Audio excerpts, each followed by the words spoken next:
आता एक मोठी बातमी अंतरवाली सराटीतील लाठीचार्जच्या घटनेवरून पुन्हा एकदा राजकारण तापले।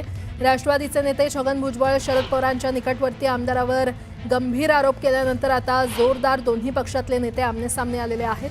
कदाचित छगन भुजबळांचा अभ्यास थोडा कच्चा आहे। जे पोलीस अधिकारी होते त्यांना वरिष्ठ अधिकाऱ्यांचा फोन आला होता, त्यानंतरच कारवाई झाली। एका बाजूला तुम्ही देवेंद्र फडणवीस यांची प्रशंसा करता, पण त्यावेळी तेच गृहमंत्री होते, त्यांच्या आदेशाशिवाय पोलीस अधिकारी लाठीचार्ज करू शकत नाहीत असं म्हणत रोहित पवार यांनी भुजबळांना प्रत्युत्तर दिलंय। वृद्ध महिला आणि मुलींची डोकी फुटली अशा प्रकारचं समर्थन कुणीही करू नये असंही रोहित पवार म्हटले। त्यांचा अभ्यास जरा कच्चा आहे। त्यांनाही माहिती आहे की लोकांनाही माहिती आहे की तिथं कुणीतरी आदेश पोलीस प्रशासनाला दिला। एका बाजूला तुम्ही प्रशंसा देवेंद्र फडणवीसांची करता। देवेंद्र फडणवीस त्यावेळेस कोण होते? तो होम मिनिस्टर होते। तिथं असताना जो पोलीस अधिकारी हा कोणाचाच आदेश तिथं ऐकणार नाही, फक्त होम मिनिस्टरचा आदेश ऐकणार। अख्ख्या जगाने बघितलेलं आहे त्या पोलीस अधिकाऱ्याला वरिष्ठ एका व्यक्तीचा कोणाचा तरी फोन आला आणि होम मिनिस्टर नाही तर त्यांच्या कार्यालयातून कुणी फोन केल्याशिवाय कुठलाही अधिकारी हा तिथं दंडाशाही नाही तर आपण ज्याला लाठीचार्ज म्हणतो लाठीचार्ज करणार नाही। तुम्ही सत्तेत असून सत्तेचा उपभोग घेत असताना तुम्ही वेगळ्या समाजाचं प्रतिनिधित्व करून एक राजकीय पोळी भाजपसाठी वाजवण्याचा प्रयत्न तिथे करत असाल आणि ह्याच्यात समाजामध्ये वाद निर्माण करत असाल तर हे कदापि योग्य नाही। तुमच्याकडे सत्ता आहे राज्यात, केंद्रात।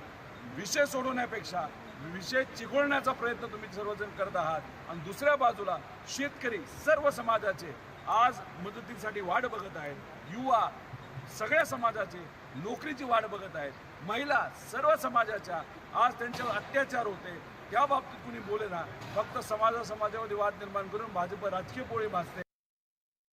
उपमुख्यमंत्री अजित पवार यांच्या राष्ट्रवादी काँग्रेसचं शिबिर नागपुरात पार पडलं आणि या शिबिरात अजित पवार यांनी आपल्या मंत्र्यांना खडे बोल सुनावलेत।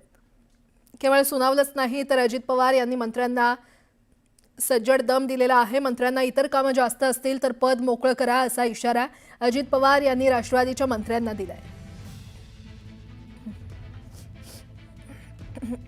अजित पवारांच्या सहित सगळ्यांचा ह्या आठवड्यातले 3 दिवस कुठले मुंबईत, ते बाकीच्या 4 दिवसात त्याला एखादा दिवस त्याच्या स्वतःच्या मतदारसंघाकरता किंवा आणखीन कशा करता आणि बाकीचे त्यांनी पक्षाकरता द्यायचे।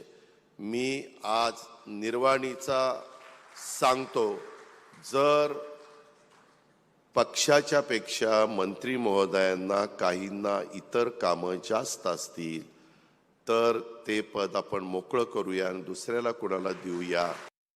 मंत्री जर कोणी आळस करत असतील आणि लोकांकडे जाण्यापासून ते लांब राहत असतील, काम करत नसतील तर पक्षप्रमुखाला आदेश देणं भागच आहे। हो, तुम्हाला मंत्री केलं ते डिपार्टमेंटचं मंत्री केलं तेवढं झालं।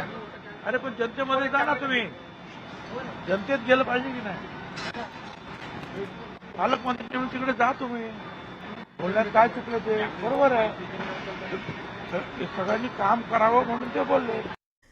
मोनो रेल्वेची सेवा आजपासून अनिश्चित काळासाठी बंद झालेली आहे। गेल्या काही दिवसांपासून सातत्यानं मोनोरेल बंद पडण्याच्या घटनांमुळे चर्चेत होती।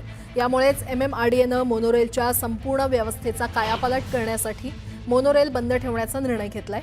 या बंद दरम्यान जुन्या मोनोरेलचं नूतनीकरण, नवीन रेक सुरू करणं आणि अत्याधुनिक सिग्नलिंग यंत्रणा बसवण्याचं काम केलं जाणार आहे। हैदराबादमध्ये तयार झालेली कम्युनिकेशन बेस्ट ट्रेन कंट्रोल ही आधुनिक सिग्नलिंग यंत्रणा बसवण्यात येते।